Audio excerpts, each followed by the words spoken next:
Every midnight, the food in my pot disappears. The first night I woke up and found the food in my pot disappeared. I thought nothing of it. Maybe I had eaten more than I remembered. But then, it happened again. I would come home late, cook, eat a little, and keep the rest for the next day. But every morning, the pot was empty. At first, I thought maybe stress was affecting me. Then one night, I cooked but refused to eat.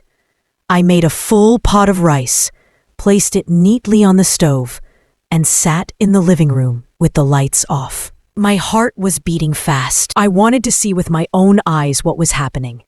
Hours passed. The house was quiet, too quiet. At some point, I must have dozed off because when I woke up, the first thing I did was rush into the kitchen. The pot was empty, completely empty. I stood frozen, staring at it. I lived alone. My doors were locked, my windows sealed. How could food just vanish? The next day at work, I couldn't focus. Was someone breaking in? Or worse, was I the one eating it in my sleep? That thought scared me more than anything else. So the following night, I set a trap.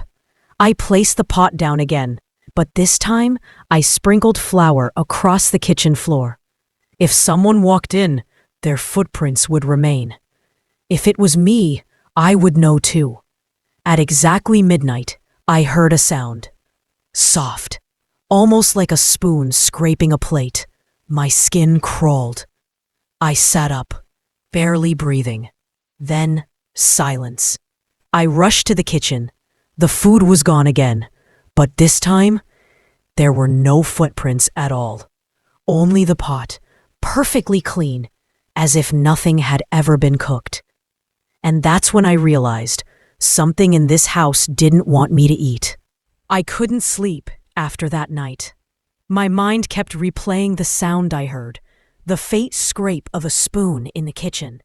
If there were no footprints, no broken locks, no sign of entry, then what was eating my food? The thought drove me mad. The next evening, I tried something different. Instead of rice, I cooked a pot of soup.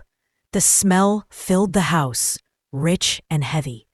I placed it on the stove and sat in the dark corner of my living room with my phone camera set to record. Midnight came. The air grew colder, heavier.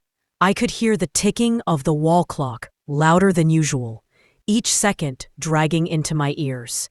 Then, faintly, I heard it again, the scrape of a spoon. My heart slammed in my chest.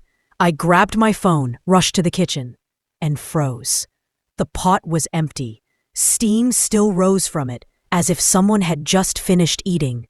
But when I checked the recording, my hands shook so badly, I almost dropped the phone. The video showed the pot sitting quietly on the stove. Then, at exactly 12 o'clock a.m., the lid lifted on its own, slowly, as if invisible hands were holding it. And then, just like that, the food began vanishing, spoon by spoon, into thin air. No figure, no shadow, just emptiness, feeding itself. I wanted to scream, but my voice was trapped in my throat. I ran to my bedroom, locked the door, and sat in the corner, shaking. For the first time in my life, I realized my house wasn't empty.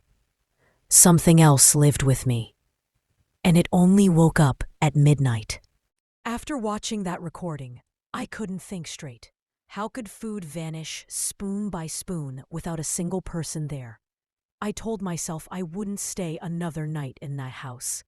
But fear has a strange way of turning into obsession. I needed answers. So I stayed. That night I didn't cook. I wanted to see what would happen if there was nothing for it to eat. Midnight came. At first, the house was silent. Too silent. Then the sound began again, the scrape of a spoon against an empty pot. My blood ran cold. The pot was empty, yet the sound continued. I crept toward the kitchen, each step heavier than the last. And that's when I heard something new. Footsteps. Soft, bare, moving across my floor. I froze. "Who's there?" My voice cracked as I spoke. No answer. Only the sound of breathing. Not mine. Something else's. I turned on the light. The pot sat on the stove, lid rattling by itself. Then, slowly, it slid across the counter, dragged by an unseen force. My heart slammed against my ribs. I stumbled back, but before I could run, the air shifted. It felt thick, pressing down on me. Then, I felt it. A hand, cold, invisible, resting firmly on my shoulder. I screamed and swung my arm through the air, but there was nothing. Nothing I could see. Yet the touch remained. The pot clattered to the ground. And then a whisper brushed against my ear. "Hungry." I bolted from the kitchen, slammed my bedroom door shut, and leaned against it, shaking. For the first time, I realized this thing didn't just want my food anymore. It wanted me. I didn't sleep that night. I sat in the corner of my bedroom, shaking, the whisper echoing in my head. Hungry. By morning, I knew one thing. If I stayed quiet, whatever it was would only grow bolder. So I decided to fight back. That evening, I cooked again. A large pot of food, steaming hot, filling the house with its smell. But this time, I mixed something else inside. Salt, ash, and ground bitter leaf. The same things my grandmother once told me kept spirits away. At midnight, I waited. The sound came again. The lid lifting, the scrape of the spoon. I gripped the wooden cross I had found in my drawer, forcing myself not to run. The pot rattled harder this time, shaking as if the thing inside was furious. Then, suddenly, the footsteps started, loud, heavy, stomping toward me. I held my breath as the air around me grew icy cold.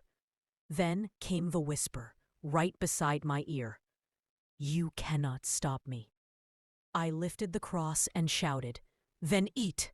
The pot crashed to the floor, food spilling everywhere.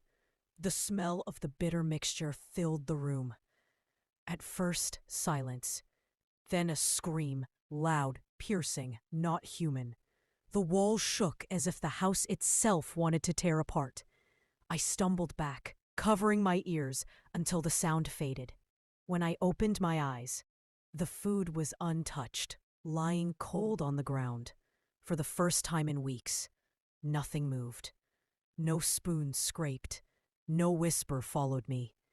And since that night, the food in my pot has never disappeared again. But sometimes, when the house is quiet, I still hear it. A faint voice in the dark. Still hungry. Please subscribe to my YouTube channel for more stories like this.